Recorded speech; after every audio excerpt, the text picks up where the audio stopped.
Chapter 2. Mistress Mary Quite Contrary. Mary had liked to look at her mother from a distance, and she had thought her very pretty, but as she knew very little of her, she could scarcely have been expected to love her, or to miss her very much when she was gone. She did not miss her at all, in fact, and as she was a self-absorbed child, she gave her entire thought to herself, as she had always done.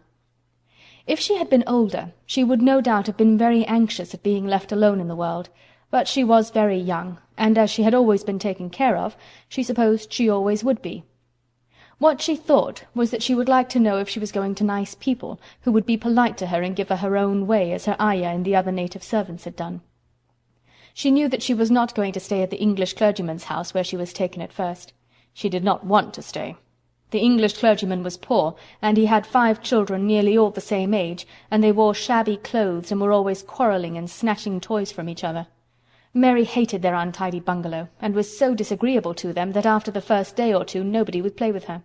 By the second day they had given her a nickname which made her furious. It was Basil who thought of it first. Basil was a little boy with impudent blue eyes and a turned-up nose, and Mary hated him. She was playing by herself under a tree, just as she had been playing the day the cholera broke out. She was making heaps of earth and paths for a garden, and Basil came and stood near to watch her. Presently he got rather interested, and suddenly made a suggestion. "Why don't you put a heap of stones there and pretend it is a rockery?" he said. "There in the middle," and he leaned over her to point. "Go away!" cried Mary. "I don't want boys. Go away!" For a moment Basil looked angry, and then he began to tease. He was always teasing his sisters. He danced round and round her and made faces and sang and laughed. "Mistress Mary, quite contrary, how does your garden grow? With silver bells and cockle shells and marigolds all in a row." He sang it until the other children heard and laughed too, and the crosser Mary got, the more they sang Mistress Mary Quite Contrary, and after that, as long as she stayed with them, they called her Mistress Mary Quite Contrary when they spoke of her to each other, and often when they spoke to her. "You're going to be sent home," Basil said to her, "at the end of the week, and we're glad of it." "I'm glad of it too," answered Mary. "Where is home?" "She doesn't know where home is," said Basil with 7-year-old scorn. "It's England, of course. Our grandmamma lives there, and our sister Mabel was sent to her last year. You're not going to your grandmamma. You have none. You are going to your uncle. His name is Mr. Archibald Craven." "I don't know anything about him," snapped Mary.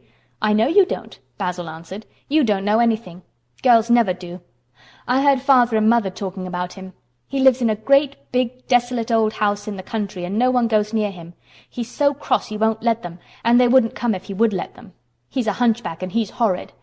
"I don't believe you," said Mary, and she turned her back and stuck her fingers in her ears because she would not listen any more. But she thought over it a great deal afterward, and when Mrs. Crawford told her that night that she was going to sail away to England in a few days and go to her uncle, Mr. Archibald Craven, who lived at Misselthwaite Manor, she looked so stony and stubbornly uninterested that they did not know what to think about her. They tried to be kind to her, but she only turned her face away when Mrs. Crawford attempted to kiss her, and held herself stiffly when Mr. Crawford patted her shoulder. "She is such a plain child," Mrs. Crawford said pityingly afterward, "and her mother was such a pretty creature. She had a very pretty manner too, and Mary has the most unattractive ways I ever saw in a child.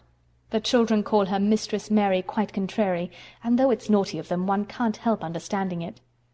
Perhaps if her mother had carried her pretty face and her pretty manners oftener into the nursery, Mary might have learned some pretty ways too. It is very sad, now the poor beautiful thing is gone, to remember that many people never even knew that she had a child at all. "I believe she scarcely ever looked at her," sighed Mrs. Crawford. "When her ayah was dead there was no one to give a thought to the little thing. Think of the servants running away and leaving her all alone in that deserted bungalow. Colonel McGrew said he nearly jumped out of his skin when he opened the door and found her standing by herself in the middle of the room." Mary made the long voyage to England under the care of an officer's wife, who was taking her children to leave them in a boarding school. She was very much absorbed in her own little boy and girl, and was rather glad to hand the child over to the woman Mr. Archibald Craven sent to meet her in London. The woman was his housekeeper at Misselthwaite Manor, and her name was Mrs. Medlock. She was a stout woman, with very red cheeks and sharp black eyes. She wore a very purple dress, a black silk mantle with jet fringe on it, and a black bonnet with purple velvet flowers which stuck up and trembled when she moved her head. Mary did not like her at all, but as she very seldom liked people, there was nothing remarkable in that. besides which it was very evident Mrs. Medlock did not think much of her. "My word, she's a plain little piece of goods," she said, "and we'd heard her mother was a beauty. She hasn't handed down much of it, has she, ma'am?" "Perhaps she will improve as she grows older," the officer's wife said good-naturedly. "If she were not so sallow and had a nicer expression, her features are rather good. Children alter so much." "She'll have to alter a good deal," answered Mrs. Medlock, "and there's nothing likely to improve children at Misselthwaite, if you ask me." They thought Mary was not listening because she was standing a little apart from them at the window of the private hotel they had gone to. She was watching the passing buses and cabs and people, but she heard quite well, and was made very curious about her uncle and the place he lived in. What sort of a place was it? And what would he be like? What was a hunchback? She had never seen one. Perhaps there were none in India. Since she had been living in other people's houses and had had no ayah, she had begun to feel lonely and to think queer thoughts which were new to her. She had begun to wonder why she had never seemed to belong to anyone, even when her mother and father had been alive. Other children seemed to belong to their fathers and mothers, but she had never seemed to really be anyone's little girl. She had had servants and food and clothes, but no one had taken any notice of her. She did not know that this was because she was a disagreeable child, but then of course she did not know she was disagreeable. She often thought that other people were, but she did not know that she was so herself. She thought Mrs. Medlock the most disagreeable person she had ever seen, with her common highly coloured face and her common fine bonnet. When the next day they set out on their journey to Yorkshire, she walked through the station to the railway carriage with her head up and trying to keep as far away from her as she could, because she did not want to seem to belong to her. It would have made her angry to think people imagined she was her little girl. But Mrs. Medlock was not in the least disturbed by her and her thoughts. She was the kind of woman who would stand no nonsense from young ones. At least, that is what she would have said if she had been asked. She had not wanted to go to London just when her sister Maria's daughter was going to be married, but she had a comfortable, well-paid place as housekeeper at Misselthwaite Manor, and the only way in which she could keep it was to do at once what Mr. Archibald Craven told her to do. She never dared even to ask a question. "Captain Lennox and his wife died of the cholera," Mr. Craven had said in his short, cold way.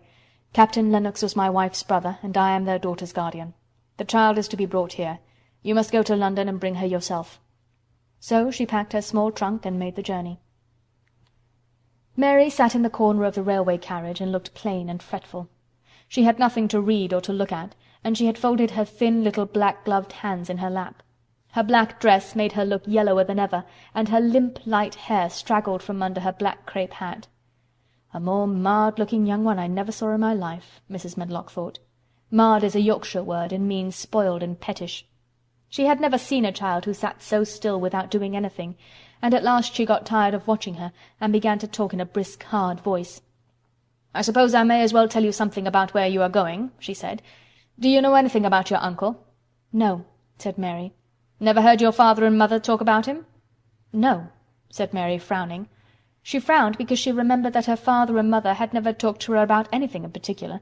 Certainly they had never told her things. Muttered Mrs. Medlock, staring at her queer, unresponsive little face. She did not say any more for a few minutes, and then she began again. "I suppose you might as well be told something to prepare you. You are going to a queer place." Mary said nothing at all, and Mrs. Medlock looked rather discomfited by her apparent indifference, but after taking a breath she went on. "Not but that it's a grand big place in a gloomy way, and Mr. Craven's proud of it in his way, and that's gloomy enough too. The house is 600 years old, and it's on the edge of the moor, and there's near 100 rooms in it, though most of them shut up and locked. And there's pictures and fine old furniture and things that's been there for ages, and there's a big park round it, and gardens and trees with branches trailing to the ground, some of them." She paused and took another breath. "But there's nothing else," she ended suddenly. Mary had begun to listen in spite of herself. It all sounded so unlike India, and anything new rather attracted her. But she did not intend to look as if she were interested. That was one of her unhappy, disagreeable ways. So she sat still.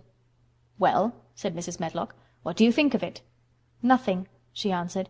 "I know nothing about such places." That made Mrs. Medlock laugh a short sort of laugh. she said. "But you are like an old woman. Don't you care?" "It doesn't matter," said Mary, "whether I care or not." "You're right enough there," said Mrs. Medlock. "It doesn't. What you're to be kept at Misselthwaite Manor for I don't know, unless because it's the easiest way. He's not going to trouble himself about you, that's sure and certain. He never troubles himself about no one." She stopped herself as if she had just remembered something in time. "He's got a crooked back," she said. "That set him wrong. He was a sour young man and got no good of all his money and big place till he was married." Mary's eyes turned toward her in spite of her intention not to seem to care. She had never thought of the hunchbacks being married, and she was a trifle surprised. Mrs. Medlock saw this, and as she was a talkative woman, she continued with more interest. This was one way of passing some of the time, at any rate. She was a sweet, pretty thing, and he'd have walked the world over to get her a blade o' grass she wanted. Nobody thought she'd marry him, but she did, and people said she married him for his money, but she didn't. She didn't, positively. When she died, Mary gave a little involuntary jump. "Oh, did she die?" she exclaimed quite without meaning to. She had just remembered a French fairy story she had once read called Riquet à la houppe. It had been about a poor hunchback and a beautiful princess, and it had made her suddenly sorry for Mr. Archibald Craven. "Yes, she died," Mrs. Medlock answered, "and it made him queerer than ever. He cares about nobody. He won't see people. Most of the time he goes away, and when he is at Misselthwaite he shuts himself up in the west wing and won't let anyone but Pitcher see him. Pitcher's an old fellow, but he took care of him when he was a child, and he knows his ways." It sounded like something in a book, and it did not make Mary feel cheerful. A house with 100 rooms, nearly all shut up, and with their doors locked. A house on the edge of a moor, whatsoever a moor was, sounded dreary. A man with a crooked back who shut himself up also. She stared out of the window with her lips pinched together, and it seemed quite natural that the rain should have begun to pour down in grey, slanting lines and splash and stream down the window panes. If the pretty wife had been alive, she might have made things cheerful by being something like her own mother, and by running in and out and going to parties as she had done in frocks full of lace. But she was not there any more. "You needn't expect to see him, because 10 to 1 you won't," said Mrs. Medlock. "And you mustn't expect that there will be people to talk to you. You'll have to play about and look after yourself. You'll be told what rooms you can go into and what rooms you're to keep out of. There's gardens enough. But when you're in the house, don't go wandering and poking about. Mr. Craven won't have it." "I shall not want to go poking about," said sour little Mary, and just as suddenly as she had begun to be rather sorry for Mr. Archibald Craven, she began to cease to be sorry, and to think he was unpleasant enough to deserve all that had happened to him. And she turned her face toward the streaming panes of the window of the railway carriage, and gazed out at the grey rainstorm which looked as if it would go on forever and ever. She watched it so long and steadily that the greyness grew heavier and heavier before her eyes, and she fell asleep. End of Chapter 2.